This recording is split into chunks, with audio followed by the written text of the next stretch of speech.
prochain talk, je suis vraiment très très fière. On a la présence féminine en lettres capitales. Et pas la moindre, Faten Benhamza. Vous avez très sûrement entendu parler d'elle à travers Cogite, TEDx Carthage. Et aujourd'hui, elle vient nous parler de son parcours inspirant. Et elle fait tout pour changer les choses, non seulement en Tunisie, mais dans la zone MENA. Donc je vais appeler Faten Benhamza pour venir intervenir et vous parler de tout ce qu'elle fait. Elle fait des choses incroyables. Merci bien. Alors. Bon, étant la seule fille, franchement, ça met vraiment la pression. Donc, as-tu, s'il vous plaît, invité plus de filles l'année prochaine, ce serait sympa. En plus, on en a plein, quand même, des filles super en Tunisie. Donc, Alors, voilà, je m'appelle Faten Benhamza. Et moi, mon parcours, il n'a pas commencé en Tunisie. Il a commencé dans ce petit village qui s'appelle Olioul, qui est dans le Var, dans le sud de la France, pas très loin de Toulon. Mes parents se sont retrouvés là-bas parce que, comme beaucoup de Tunisiens, des immigrés des années 60 et 70, donc, mon père a eu un emploi en tant que maçon à l'époque dans cette zone. Il pensait venir pour quelques années et finalement il n'est jamais parti. Et puis on est tous nés, on a tous été éduqués toujours dans cette ville. On habite toujours dans cette ville, dans le même appartement, dans le même immeuble. Donc c'est un grand amour. Et cette petite ville qui s'appelle Olioul, dont le nom est bizarre, on m'a souvent demandé, mais Olioul, mais c'est quoi? Non, you mean Hollywood? Like, non, c'est Olioul. Et j'ai piqué cette photo à un ami qui a fait ça quand il est allé présenter, qui lui aussi vient d'Olioul, il est allé présenter son film à Hollywood et il a emmené ça avec lui. Alors je lui ai fait une petite dédicace parce que je lui ai promis que je l'utiliserais. Et dans cette petite ville, en fait, donc j'ai démarré là et mes parents n'étant jamais allés à l'école, l'école c'était la chose la plus importante au monde pour eux. Donc on a essayer de tout bien faire à l'école, avoir des bonnes notes, être très sérieux à l'école, faire tout ce qu'il faut. Et après le bac, j'ai décidé d'intégrer des écoles de commerce parce que c'était le sujet qui m'intéressait le plus. Et là, je suis passée de Olioul, mais je ne suis pas allée très loin. Je suis partie à Marseille où j'ai intégré une école de commerce post-bac qui fait partie du groupe Euromed. Ensuite, je suis partie en Angleterre pour un double diplôme. Et puis, je suis revenue à Aix-en-Provence pour mon master en management à l'IAE d'Aix-en-Provence. Et je fais une dédicace à ces trois écoles aussi par la même occasion. Et puis après avoir fini mon master, je suis repartie en Angleterre à côté de Brighton parce que c'est une ville super sympa, qui pleut pas trop et vraiment agréable. Et là, j'ai commencé à travailler pour une petite entreprise où j'étais responsable du marché français pour eux. Et puis, au bout de 6 mois, donc tout ça c'était en 2009, au bout de 6 mois, je pars en vacances en Tunisie avec ma famille et au fur et à mesure des rencontres, je me retrouve dans la même semaine à avoir une proposition professionnelle en Tunisie. Et là, je me dis, bon, en fait, j'y avais jamais pensé. Honnêtement, depuis mon plus jeune âge, je voulais voyager, je voulais voir le monde et je me voyais vivre ailleurs. Mais pour être très honnête, la Tunisie n'avait jamais été sur ma liste. Ce qui est bizarre, venant d'une famille tunisienne. Ce qui est bizarre, c'est que c'était pas une option, c'est-à-dire l'immigration, dans la vision de l'immigration, c'était plutôt sud-nord et on m'avait jamais, j'avais jamais vraiment pensé à retourner en Tunisie, à aller découvrir ce que c'était. Je parlais pas la langue, je connaissais pas grand monde et après avoir reçu cette proposition, après un mois, je me suis dit bon bah pourquoi pas, ok j'y vais. Et donc c'est là que l'histoire a démarré avec la Tunisie en 2009.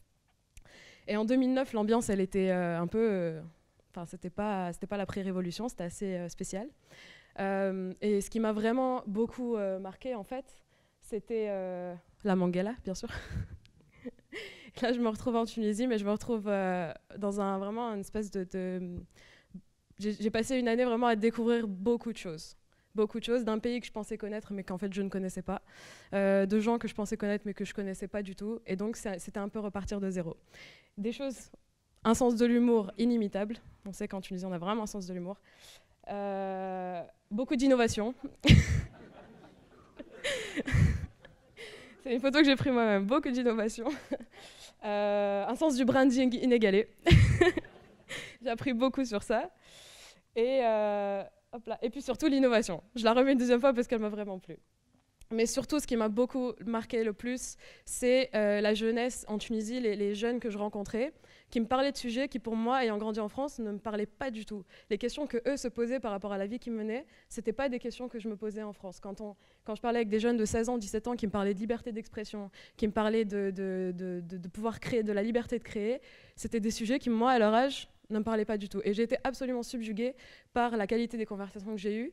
Et je me suis dit, wow, si on parle de game changers ou de change makers, je me suis rendu compte que, un, il y avait un game, et que deux, il y avait vraiment toute une génération qui avait le potentiel de porter ça. Ça, c'était une photo de TEDx Carthage, donc que Hussam avait lancé en 2009, et avec tous les volontaires qui étaient dans l'équipe et qui étaient vraiment très motivés. Et puis par la suite, j'ai commencé à découvrir encore plus de projets. Donc ça, c'est une photo de la communauté de Cogite.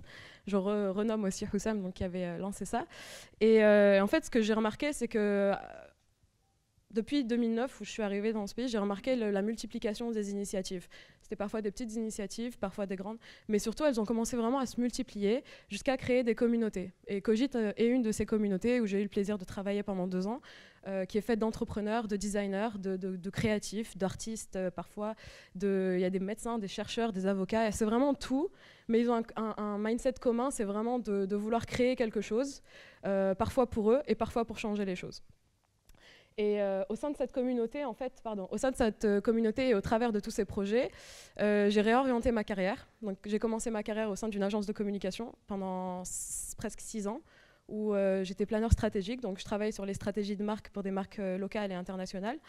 Et tout ça, c'était un peu un hobby, en fait. C'était quelque chose que je faisais un peu à côté du travail, m'engager dans quelques initiatives, mais c'était pas vraiment mon travail. Et après, au bout d'un moment, ça m'a tellement influencée, j'étais vraiment très impressionnée, je me suis dit, mais pourquoi ne pas en faire mon travail? Et c'est en 2015 que j'ai quitté mon job dans cette agence de communication pour rejoindre l'équipe de Cogite. Pendant 2 ans. Et puis, par la suite, j'ai découvert à travers cette expérience qu'on pouvait développer des projets qui pouvaient vraiment changer les choses sur plein de sujets donnés, parfois avec des petites idées, parfois avec des grandes, parfois avec un peu d'argent, parfois avec beaucoup d'argent. Et j'ai trouvé une vraie passion là-dedans, en fait. J'ai trouvé une vraie passion et un vrai métier. C'est un vrai métier de développer ces projets-là. Comme les artistes, l'art, c'est un vrai métier. Et je me suis dit, OK, je vais me concentrer là-dessus. Et puis, il y a 6 mois, j'ai rejoint une fondation qui s'appelle la Fondation Drosos, qui développe des projets sur la région MENA, sur 8 pays, donc 6 dans la région MENA et puis 2 en Europe. Des projets assez variés. Il y a beaucoup de projets qui sont liés au développement des compétences culturelles créatives des enfants et des jeunes adultes. Il y a des projets auprès des usagers de drogue en prison. Il y a des projets auprès des jeunes mères célibataires. Il y a des projets de formation professionnelle. Donc ça touche à pas mal de sujets. Mais sur chaque sujet, on essaye vraiment de trouver les personnes et les idées qui arriveraient à vraiment contribuer à parfois résoudre le problème, mais au moins améliorer la situation, améliorer le cadre pour ces personnes qui sont souvent oubliées. Et donc l'exemple de projet qu'on développe, ça c'est un projet en Tunisie avec une association française et 3 associations tunisiennes pour le développement d'embryons de bibliothèques dans les écoles publiques et dans les quartiers défavorisés, avec aussi beaucoup d'activités artistiques et culturelles derrière. Ça c'était par exemple un workshop de 3 jours où ils ont passé 3 jours à apprendre comment faire une bande dessinée.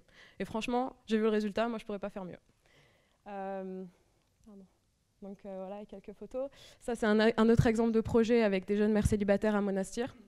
Donc il y a vraiment un projet assez intéressant. C'est une association qui s'appelle Voix de l'enfant et qui offre une seconde chance, si je peux dire, à beaucoup de ces femmes pour reconstruire leur vie, qu'elle soit sur le côté professionnel, social et personnel aussi, avec beaucoup d'activités de développement personnel. Donc là, c'est un exemple de jeunes filles qui ont monté une pépinière dans le projet et qui permet de faire tourner le projet. Alors voilà, et puis en gros toutes ces personnes-là sont des game changers et donc j'ai vraiment à cœur aujourd'hui de les aider et puis d'essayer de faire en sorte qu'il y en ait plus en Tunisie particulièrement. Et quand je me suis posé la question, je me suis dit mais en fait comment on devient un game changer en lisant le sujet de la conférence ou qu'est-ce qui fait comment on peut aider aussi un game changer ou bien quelles sont les leçons que j'ai apprises auprès de ces personnes-là qui pourraient être partagées. Et donc en observant toutes ces personnes, en parlant avec elles, je me suis rendu compte de 4 points qui sont particulièrement importants pour quelqu'un qui voudrait développer un projet en Tunisie ou ailleurs. Le premier point sur les game changers, qui me semble vraiment très important, c'est la diversité des talents. Donc aujourd'hui, quand on parle de game changer, on a des personnes qui sont expertes dans un milieu, mais réellement, le vrai résultat, il vient quand on arrive à mixer des talents qui parfois n'ont rien à voir les uns avec les autres. Qu'est-ce que ça donnerait si on mettait autour d'une même table des ingénieurs et des artistes? Qu'est-ce que ça donnerait si on mettait autour d'une même table des urbanistes et des sociologues? On voit aujourd'hui le résultat de l'urbanisme en Tunisie, c'est pas génial. Peut-être qu'on devrait impliquer des personnes qui comprennent le comportement humain et qui seraient capables d'avoir des inputs intéressants pour faire en sorte que les villes soient plus vivables. Qu'est-ce que ça donnerait si on mettait ensemble des chercheurs scientifiques et des designers? Et je pense que vraiment, si on veut aider les game changers, ou si on veut devenir un game changer, c'est très important de garder en tête que parfois la solution, elle est chez quelqu'un qui fait quelque chose de complètement différent. Le deuxième point, c'est la collaboration. Pardon. 1 + 1 = 3, c'est fait volontairement. La collaboration, c'est quelque chose que je voyais très peu aussi avant en Tunisie, et c'est quelque chose qui est en train de changer. C'était une des raisons d'être du projet Cogite, en fait, c'est que pas beaucoup de gens collaboraient. Et au final, chacun faisait un peu son truc dans son coin, alors qu'on pouvait très bien optimiser les efforts. Et aujourd'hui, on est quand même un petit pays.